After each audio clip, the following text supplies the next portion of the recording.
peut-être d'autres modes d'organisation qui ne sont pas prévus. Donc les produits qui sont visés par la norme, vous voyez, ça ne concerne que tout ce qui est alimentaire ou proche de l'alimentaire. Donc ça va des viandes jusqu'aux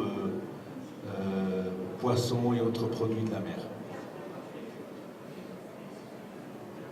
Alors les exigences, c'est les origines des aliments. Donc il y a un avantage. C'est vrai qu'à un moment, on a posé le ministre, M. Amara, les gens le croisaient au Maroc, et ils me disent, mais c'est quoi cette norme? Nous sommes dans un pays musulman, donc normalement tout est halal. Et lui, il leur a expliqué que, en fait, c'est aussi pour exporter des produits.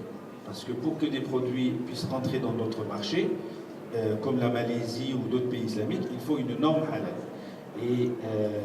Mais par contre, il y a aussi une conséquence positive, c'est que ça amène une exigence au niveau sécurité, au niveau hygiène, au niveau des aliments. Et grâce à la norme halal, eh bien, ça va améliorer la qualité de ce qui est produit sur place, localement. Donc, la transformation des aliments, ça c'est un élément important. Au Maroc, le ministère de l'Agriculture s'occupe des produits primaires et c'est le ministère de la Commerce et de l'Industrie qui s'occupe des produits transformés. Et donc transformés, à ce moment-là, veiller à ce qu'il n'y ait pas d'entrants qui ne soient pas conformes à la religion islamique. Et ça comprend bien sûr les machines, les lignes de production. L'avantage, c'est vrai qu'en Europe, des fois des lignes de production peuvent servir pour, par exemple, l'abattage de porc, puis ensuite pour l'abattage halal.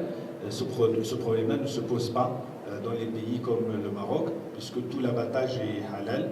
Et par contre, également au niveau même de la production cosmétique, il y a certains industriels en Europe qui utilisent les mêmes lignes pour produire du cosmétique halal et du cosmétique pas halal. Et donc ça aussi, c'est la raison pour laquelle cette norme a été élaborée, pour vérifier que la chaîne de production est conforme.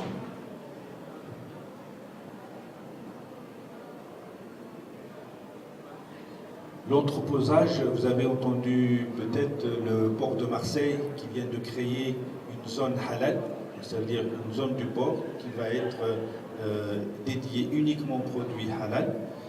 C'est suite à ce qui a été fait en Malaisie, où il existe une free zone halal qui garantit que de la production jusqu'à l'export, la chaîne entière respecte les principes islamiques.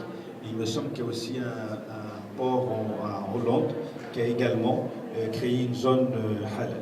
Donc c'est dire que c'est intégré aussi au niveau de la norme tout ce qui concerne le stockage et l'entreposage.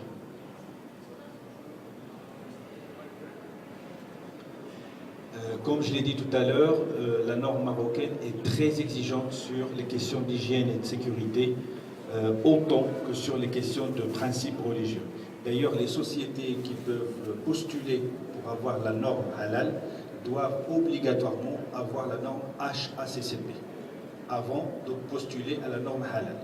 Donc ça, c'est une prudence qui a été faite pour que ce label ne soit pas utilisé par des sociétés qui ne respectent pas d'abord les règles d'hygiène de base.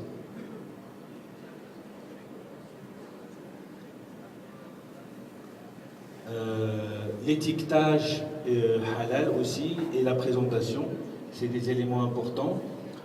Dans un magasin Carrefour en France, le magasin a été fermé parce que le directeur du magasin n'a pas respecté la règle de séparation des produits. Et donc aujourd'hui, même au niveau de la présentation, on veille à ce que les produits halal bénéficient d'une mise en valeur propre à elle.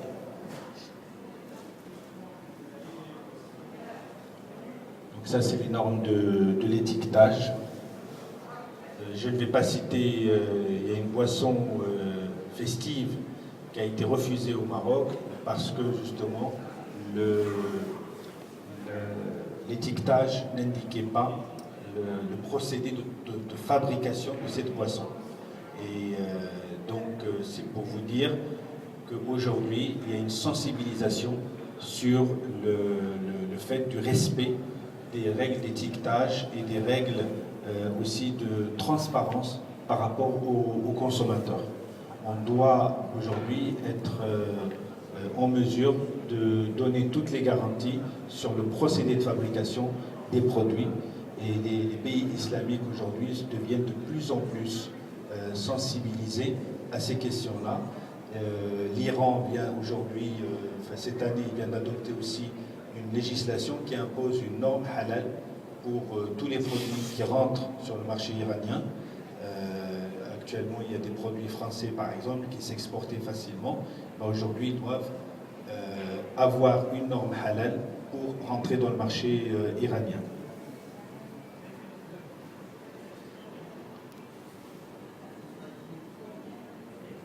Voilà, donc après, ce sont des éléments de détail sur les normes. Je vais passer dessus, voilà. Alors,